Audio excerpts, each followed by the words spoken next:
या देशातील कांद्याच्या उत्पादनापैकी 60% कांदा या राज्यात आणि त्यातला 60% कांदा हा नाशिक जिल्ह्यातला आहे।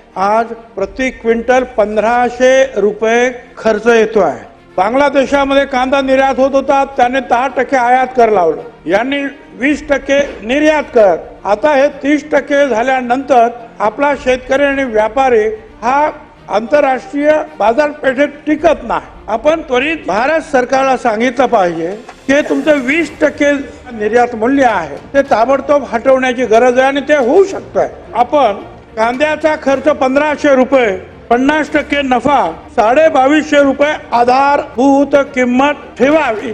दुसरं असं आहे की 3000 रुपये भावापर्यंत कुठलाही निर्बंध लावू नये। 3000 ते जर 4000 झाले तर मग एमईपी लागू करावी आणि 4 ते 5000 रुपये भाव गेल्यास मग एक्सपोर्ट ड्युटी तुम्ही लागू करा। 6000 रुपयाच्या वरती गेलं तर निर्यात बंदी करा। केंद्र सरकारकडे त्वरित जाऊन हा कायमचा एक फॉर्म्युला आपण त्यांच्याकडून मान्य करून घेणार काय? 2250 रुपये आधार मूल्य किंमत त्याची ठरवली जाईल का कांद्याची?